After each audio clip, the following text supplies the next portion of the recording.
All right, all right.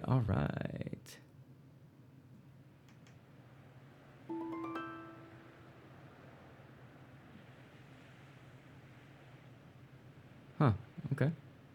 Interesting, interesting. Just checking on a couple things on the streaming laptop. And let's get into Dark versus the Sea Cucumbers. So we've got Yamato, Kremlin, Schlieffen, Agincourt this time. Oh! It's our first Tier 5 battleship of the night. Agincourt's an interesting decision. Really good secondaries, a lot of guns. 12 barrels and 6 twin turrets. Oh, I'm sorry. Did I miscount? I did. 14 guns in 7 twin turrets. Doesn't get much more ridiculous than that, ladies and gentlemen. And here we have 4 Team Sea Cucumbers, Dunkirk, a Schlieffen, a Kremlin, and an Ohio. And you can see the difference that 10 points have made. Which is essentially everybody's bringing, well, the meta-defining ships. Right? And, well, we're going to see what happens as a result, I think, huh?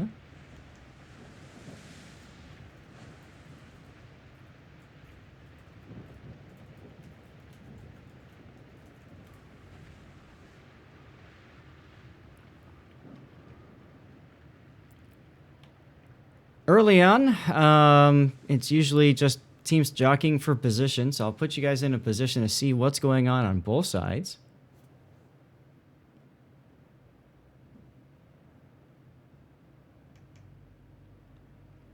But Deimos' Kremlin going up into the channel early. That's a pretty strong position for a Kremlin to hold.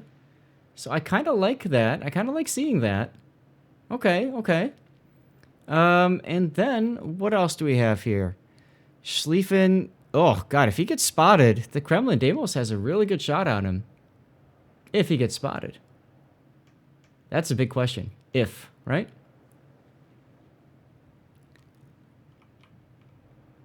Yeah, 1 tick is rough. I agree, Vex Chaos.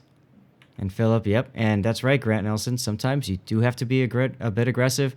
You never, ever, ever just sit there and say, we got this on time. I'm sure somebody said that. They did the math. They did the calculations. And they were wrong. Okay, so Ohio and Kremlin moving to possibly crash into each other at A. Because the map is so small and these are Tier 10 battleships with relatively long concealment ranges, they get detected quite easily from just putting a plane up. Sandaria, though, is coming out broadside to the Kremlin. This feels bad here. This feels like a bit of a mistake. Let's find out if it really is, huh? Yeah, and that could have been a lot worse. That could have been a lot worse. I like the decision to put the Dunkirk. So with the Dunkirk on this side and the Kremlin on this side, I really do like what Sea Cucumbers are doing with those 2 ships. They're basically closing off access to the channel. Now, that does mean that this Schlieffen here will be facing off against the enemy Schlieffen, Dark's Schlieffen, and Dark's Agincourt. So, that, if Arrow's not careful, he might go down pretty quick. But you can see he's being cautious. He doesn't want to commit too early. He's just going to sit there and let his secondaries do their work.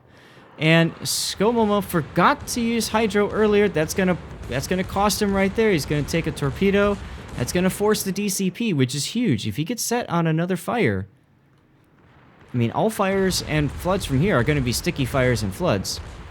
Bit of a misplay there, not thinking about the torpedoes on the Schlieffen. What's going on over at A? Not much. Pretty much we'd expect to see happening. I don't know that I like the idea of bringing a Yamato, though. A map like this, I just think these small maps, it's just too easy to get on their flanks and smack them in their cheek citadels, you know? There's a permanent fire there on Skomomo. Skomomo trying desperately to get some torpedoes out. Oh, hey, the Agincourt decided to get in the game. He's slowly backing up so he can kite away if his teammate dies. The problem is taking the time to back up for his teammate to die is almost going to, you know, assure that his teammate's going to die. I think the Agincourt would have been far better suited just going for the flank and opening up that second angle on the Schlieffen, on Arrow Red 4's Schlieffen. Arrow Red 4 does have Hydro going, so he easily detects the torpedoes, and he's like, LOL, I got this. Oh, never mind, he takes a torpedo amidships. That's going to force a DCP there. And here comes what I was talking about earlier. 2 ships versus 1. Took a while to develop, but it's finally happened. Oh! But Deimos just takes out the other Kremlin. Was not expecting Deimos to be there. Broadside, boom, goes down. And let's take a look over here now as Arrow Red 4 is going to go down. The question is he going to take Skogmo with him?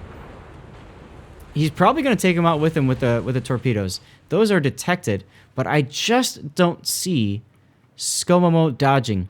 And again, this comes back to the time that it took for Soviet Angel to get in position. There it is. To get in position for his guns to be useful. Now the Yamato has one last thing to do. No choice but to charge. And you're going to see him get assassinated right here.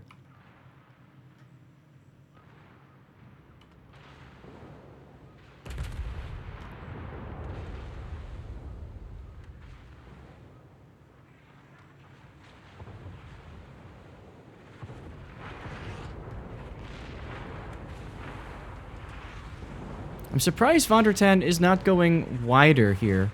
He's got a lot of room. He could move farther to the side, but he's going to wait until the Yamato shoots. Oh, he's just going to ram.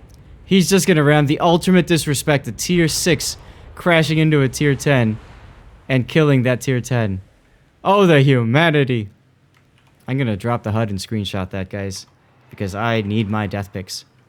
And this game is pretty much all but over. Clean up aisle 5 as Soviet Angel played a sniping Agincourt, and as a result, well, you can kind of see it here, right? He's all alone. In the random battle, this is the part when you start trash talking the person. I'm sure there are things being said in voice comms as well, but remember, it is still very early in the season. Anything can and most likely will happen.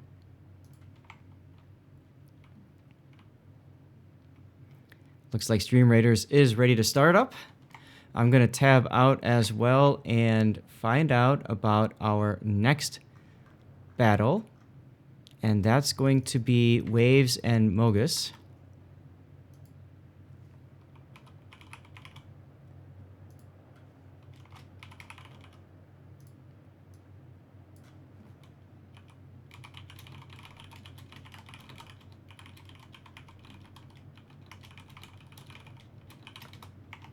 All right, cool. I want to confirm that. Want to make sure we get another game for you guys to watch. That's right, Grant Nelson. He was setting up for kite. That Ohio did a really nice job of kiting away from that Kremlin, and he was able to draw the Kremlin out in front of Deimos's Kremlin, and you saw what happened. Bit of a mistake on the side of Dark's Kremlin. Who was that? That's Raging Willie. I think he was raging a little much, but he is of the clan tag YOLO.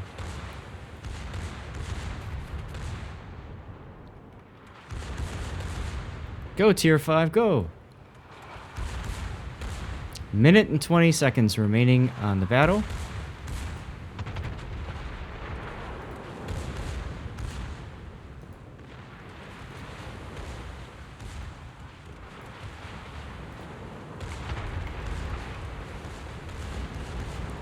And he goes for the ram. And he doesn't even get the kill on the Kremlin. Oof. Oh, wow. Well, congratulations to the SEACU Cumbers on your victory.